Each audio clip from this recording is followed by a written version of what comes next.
Boa tarde. O Conselho de Ministros aprovou um diploma que contempla os procedimentos necessários à aplicação da Lei dos Compromissos e dos Pagamentos em Atraso, lei recentemente aprovada, como sabem, pela Assembleia da República. Explicita-se nesta regulamentação, agora aprovada pelo Conselho de Ministros, que a lei se aplica à assunção de compromissos constituídos até à data da sua entrada em vigor e aos pagamentos em atraso.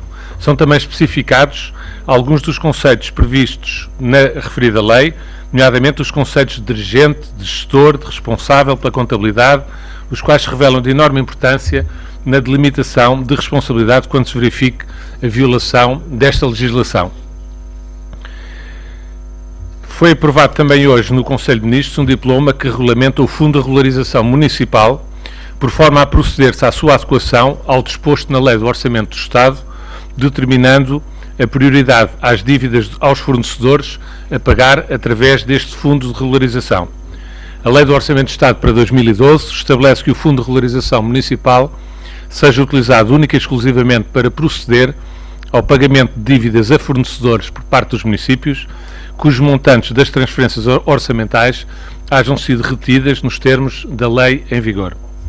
O Conselho de Ministros decidiu também hoje aprovar a criação do Fundo Sanitário e de Segurança Alimentar Mais, que a Sra. Ministra da Agricultura, do Mar, do Ambiente e do Ordenamento do Território, aqui presente comigo, fará a apresentação mais detalhada de seguida. O Conselho de Ministros aprovou ainda uma alteração à Lei Quadro dos Institutos Públicos, conferindo a faculdade de adoção de um regime especial aos institutos públicos cujos diplomas orgânicos prevejam expressamente a existência de atribuições relacionadas com a gestão, em qualquer das suas vertentes, de apoios e de financiamentos assegurados por fundos europeus, por fundos comunitários. Este diploma aproveita também para fixar as competências dos membros dos conselhos diretivos com funções não executivas. No âmbito do PREMAC, foram aprovados hoje mais um conjunto vasto de diplomas, a saber, a Lei Orgânica da Agência para a Modernização Administrativa, que é um organismo da Presidência do Conselho de Ministros, a Lei Orgânica da Caixa Geral de Apresentações, do Ministério das Finanças, bem como ainda no Ministério das Finanças a Lei Orgânica da Direção-Geral de Proteção Social aos Trabalhadores em Funções Públicas, o chamado ADSE. No âmbito do Ministério da Economia, foram aprovadas as orgânicas do Instituto Financeiro para o Desenvolvimento Regional, do Instituto de Turismo de Portugal e do Gabinete de Estratégia e Estudos do Ministério da Economia.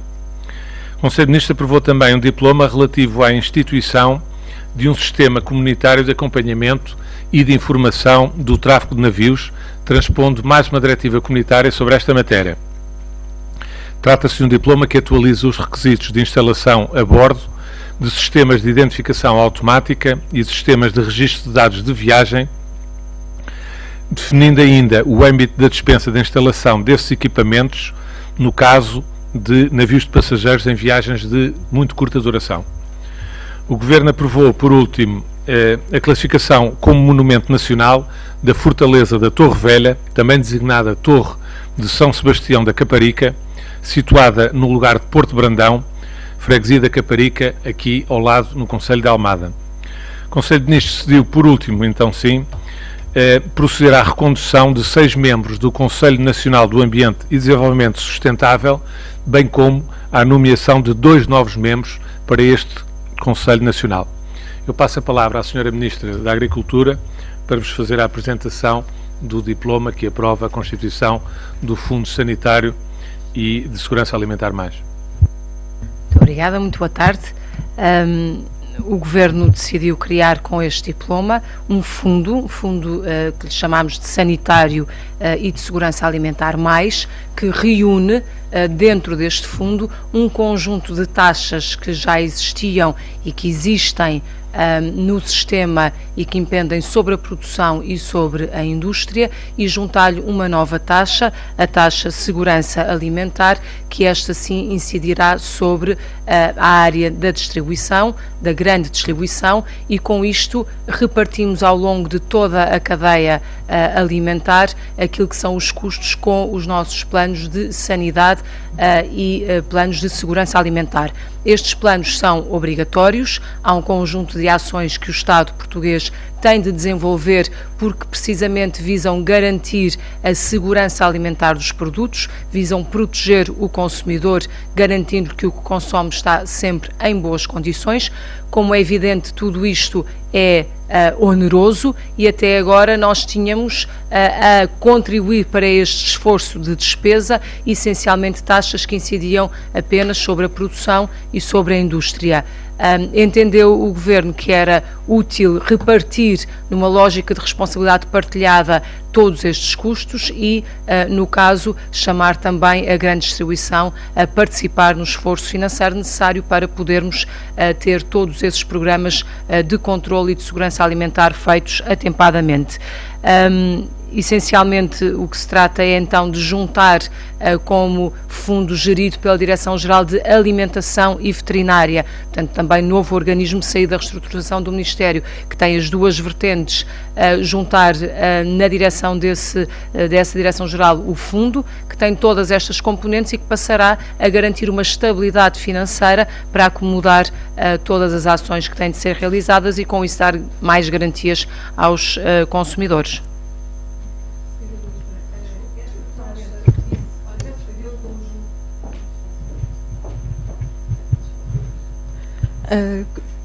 Começou por dizer que havia um conjunto de taxas que já eram aplicadas. Esta taxa vai também sobrecarregar seguramente o preço dos alimentos para o consumidor? Ou será uma taxa que eventualmente será diluída nas outras? Esta taxa é uma taxa nova, é uma taxa com um impacto que eu diria diminuto. Para terem uma ideia, a taxa incidirá sobre a superfície das grandes distribuições. Os estabelecimentos comerciais abaixo de 2.000 metros quadrados estão isentos, portanto é para estabelecimentos acima de 2.000 metros quadrados. O valor será depois fixado anualmente em portaria, mas poderá andar entre 5 a 8 euros por metro quadrado por ano, e para terem uma ideia, isto situa-se, de acordo com as nossas contas, bem abaixo de 0,1% da faturação anual das empresas do setor da grande distribuição. Portanto, é um valor pequeno que poderá ser acomodado, como tem sido acomodado pela produção e pela indústria, com as taxas que já contribuem para este sistema de sanidade alimentar. Quer dizer que não se vai refletir no custo total dos alimentos ao consumidor?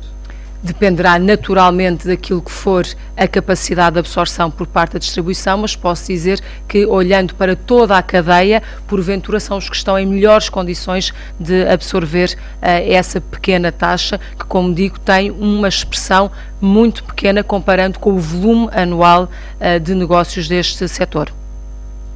Sandra Antunes, TVI. Senhora Ministra, esta taxa não pode ser confundida com o imposto? Não é confundível com o imposto. Como saberá, existem taxas, existem impostos, existem contribuições especiais. No nosso entender, estamos a falar de uma verdadeira taxa ou de uma contribuição especial que tem o mesmo regime constitucional de que uma verdadeira taxa. O que se trata aqui é de ter a funcionar com estabilidade financeira, com a possibilidade de programação em tempo de todas as ações, um sistema de sanidade e de segurança alimentar que se traduz em benefícios ao longo de toda a cadeia, e posso dizer que os mais beneficiados ainda serão naturalmente a própria distribuição, na medida em que, se não tiver bens em condições para serem vendidos, serão os primeiros afetados com a desconfiança do próprio consumidor, e portanto há aqui uma repartição ao longo de toda a cadeia. Até agora havia apenas duas partes da cadeia a contribuírem, neste momento passarão todos a contribuir dentro de uma responsabilidade que se quer que seja partilhada. Sr. Ministro Pedro Benevides, da RTP. A Sra. Ministra já justificou a criação desta taxa com o objetivo de evitar embargos à exportação de produtos portugueses. Queria perguntar-lhe quais são os setores que estão mais em risco de sofrer embargos e porquê. Aquilo que disse, e reitero, é que se nós não tivermos de forma totalmente clara, oleada e a funcionar na perfeição este sistema de sanidade, de segurança, de controle alimentar a que estamos obrigados, imediatamente temos embargos às nossas exportações. Porquê? Porque deixa de ser seguro, deixa de ser garantido, sem nenhum tipo de dúvidas, que tudo o que se produz e se transaciona em Portugal está em perfeitas condições. E por isso nós temos que garantir que todo este sistema funciona na perfeição para que não haja nunca uma situação difícil e altamente penalizadora da nossa economia como seja essa. Portanto, nesta matéria, nós temos que prevenir o mais possível, garantir que temos todos os sistemas a funcionar e a funcionar de forma eficaz, que temos dinheiro para esses sistemas funcionarem, coisa que no passado recente dificilmente tem acontecido, e que com isto não temos qualquer margem de garantia de que estamos de facto com todos os produtos em condições para os nossos consumidores e que não trazemos qualquer tipo de dúvida para quem queira comprar os produtos portugueses e que os queira importar para outros países que está em condições de o fazer.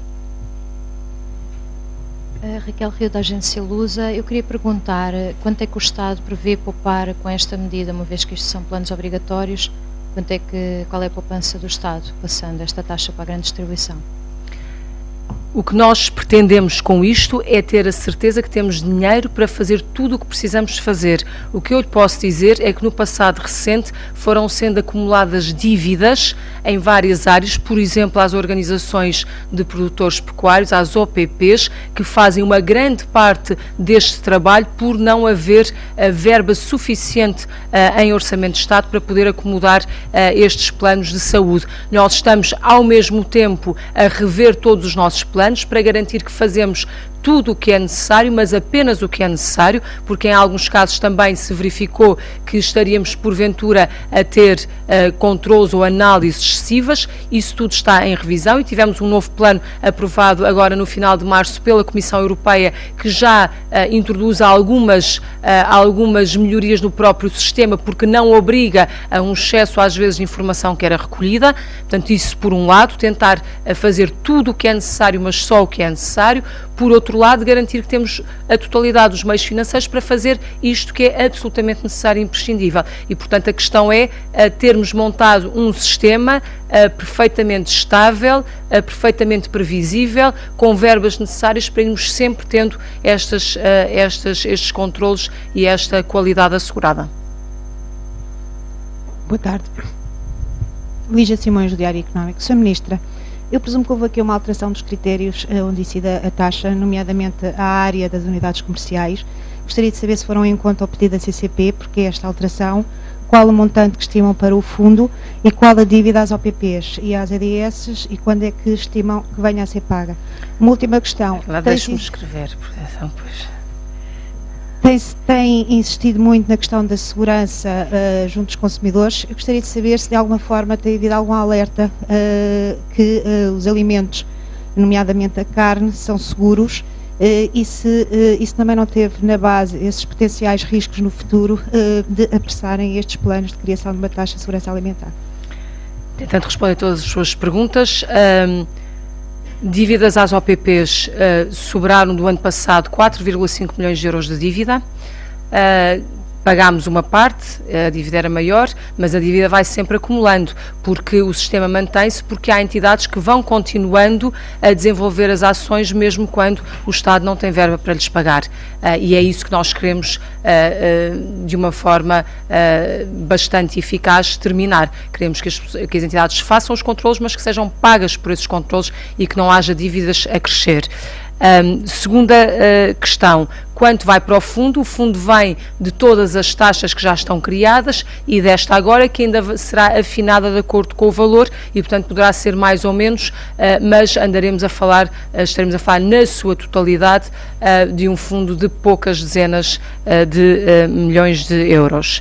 Posso dizer que esta nova taxa representará menos de 50% do fundo, o resto virá das taxas já existentes.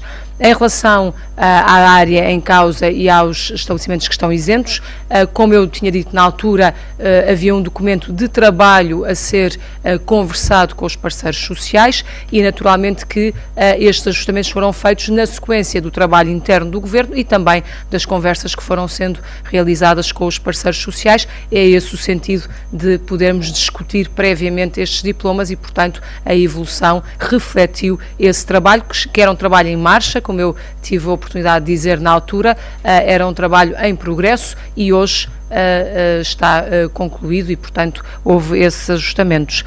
Quanto à última questão que colocou, saber se isto significa que havia situações de risco, o que lhe posso dizer é que, se nós não contássemos com a continuidade do trabalho por parte das várias entidades que o prestam, mesmo havendo dívidas e pagamentos em atraso, então nós sim teríamos dificuldades.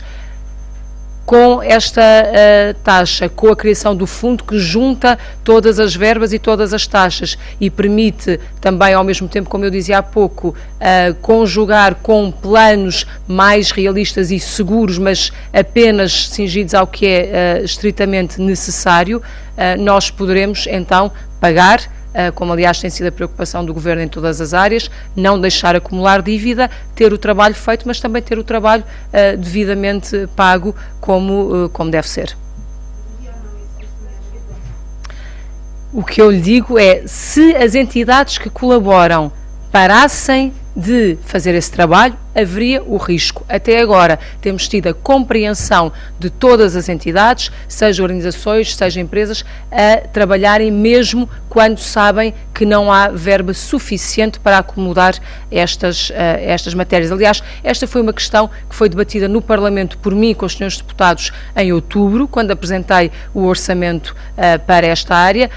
Quem é da Comissão de Orçamento e Finanças conhece todas estas, peço desculpa, da Comissão de Agricultura e Mar, conhece todas estas matérias, sabe das dívidas que subsistiam às organizações de produtores e que de facto o sistema não era sustentável por muito mais tempo. Era preciso acomodar uma situação em que haveria estabilidade financeira para que também se pudesse manter o controle por parte do Estado. Uma última questão, ainda insistindo na questão da segurança. Tem registro de alguma situação em que tenham detectado que não tivesse ocorrido a recolha de cadáveres de animais? Eu não tenho nenhuma informação nesse sentido. Aliás, a empresa que procede à recolha dos cadáveres de animais mortos em exploração continuou esse processo, mesmo numa altura em que havia dívida, mesmo numa altura em que o concurso internacional tinha ficado deserto e foi preciso fazer um ajustamento direto, e nós agora estamos precisamente a reunir todas as condições para podermos lançar concurso nesta área e para podermos ter todo o sistema montado, com previsibilidade, com estabilidade e com total legalidade. Inês Lima, da Agência Lusa, me disse que esta nova taxa, as receitas desta nova taxa representarão menos de 50% do fundo. Isso significa que o Governo já tem um valor pensado para esta taxa? Eu referi que o valor, tal qual como está no diploma, depois remete para uma portaria que em cada ano decidirá qual é o valor, mas será num intervalo entre 5 e 8 euros por metro quadrado por ano. Sr. Ministro, só para esclarecer, neste momento aquilo que é feito para garantir a segurança e a saúde alimentar dos produtos consumidos pelos portugueses está a funcionar, portanto não há qualquer risco? Neste momento está a funcionar, não há qualquer risco, mas contamos com a complacência de todas as entidades que participam, porque as verbas disponíveis não são suficientes para acomodar todas as necessidades financeiras. Portanto, contamos com toda essa complacência das organizações de produtores, da entidade que recolhe os cadáveres de animais, para garantir que não há nenhuma interrupção neste processo, mas como bem compreenderão, isto não é uma situação sustentável ad eternum e, portanto, é preciso, com toda a franqueza e com toda a lealdade institucional, dizer temos de ter uma solução estável, com previsibilidade para o futuro e para ter a garantia de que os consumidores estarão sempre seguros de que os alimentos que consomem estão em condições.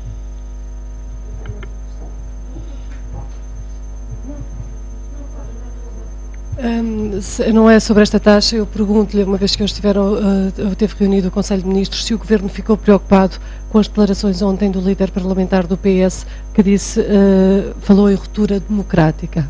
Eu estou aqui para falar sobre a taxa de segurança alimentar e sobre o Fundo Sanitário de Segurança Alimentar mais. Mas estas declarações não preocuparam o Governo? Só sobre isso é que eu falo. Muito obrigada. News, tinha uma pergunta para o Sr. Secretário de Estado, se possível. O Governo tinha-se comprometido até ao final de abril, apresentado um orçamento plurianual para os próximos 4 anos. Se esse assunto foi discutido no Conselho de Ministros, se ainda será, porque já não haverá mais nenhum Conselho de Ministros até ao final de abril. Esse assunto foi abordado no Conselho de Ministros de hoje e continuará e será fechado num Conselho de Ministros extraordinário que terá lugar na segunda-feira de manhã, que é dia 30. Como sabe, legalmente o Governo está obrigado a apresentar na Assembleia da República até ao final do mês de abril, e isso será cumprido.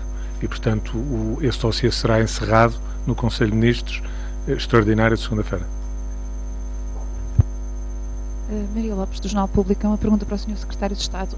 A Associação de Municípios anunciou há dias que irá pedir a inconstitucionalidade de alguns diplomas. Um deles é esta lei de compromissos, porque, enfim, coarta um pouco a autonomia das autarquias para se organizarem. Queria saber qual é que é o comentário que pode fazer a isto. Eu não conheço em pormenor essa afirmação da parte da Associação Nacional de Municípios, portanto, em pormenor, não lhe posso responder exatamente se acho que há razão ou não há razão. No entanto, deixe-me dizer-lhe que a Lei dos Compromissos é uma lei aprovada pela Assembleia da República, como teria de ser, exatamente por causa da autonomia do poder local, ou seja, o Governo não poderia nunca ser o Governo a aprovar unilateralmente uma legislação que impendesse, sobre esta matéria, que impendesse sobre as autarquias locais, sobre o poder local. E foi por isso que a Lei dos Compromissos foi uma proposta de lei apresentada pelo Governo na Assembleia da República e aprovada pela Assembleia da República. Portanto, quanto à questão da constitucionalidade ou inconstitucionalidade orgânica, o problema não se pode colocar, do nosso ponto de vista, porque a Assembleia da República, essa sim, tem toda a competência, como sabe, constitucional, para aprovar, inclusive, quer seja a Lei de Finanças Locais, quer seja esta matéria, por exemplo, que é muito mais restrita do que uma alteração à Lei de Finanças Locais, mas que tem que ver com, digamos, os procedimentos financeiros e orçamentais das autarquias locais. E foi aprovado por quem de direito, que é a Assembleia da República. Se há algumas outras questões pontuais que não tenham que ver com constitucionalidade ou inconstitucionalidade orgânica, tenham que ver com constitucionalidades materiais, eu desconheço. Se me puder indicar quais são, eu talvez pudesse responder, mas a matéria de ferir a autonomia seria uma matéria orgânica, e essa não se coloca, pela razão que eu lhe expliquei.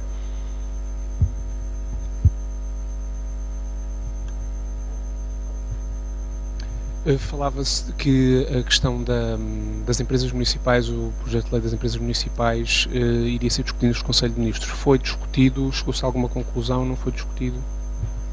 Esse diploma, bem como o diploma dos dirigentes da administração autárquica, são dois diplomas que estão em fase de audições, nomeadamente das regiões autónomas e também da Associação Nacional de Municípios, portanto, audições obrigatórias de serem realizadas por lei, e só depois disso é que serão aprovadas no Conselho de Ministros.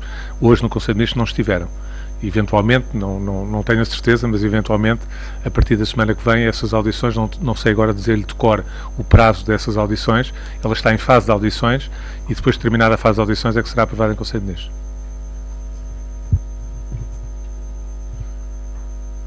Não havendo mais nenhuma questão, muito obrigado, e para aqueles que não almoçaram, bom almoço.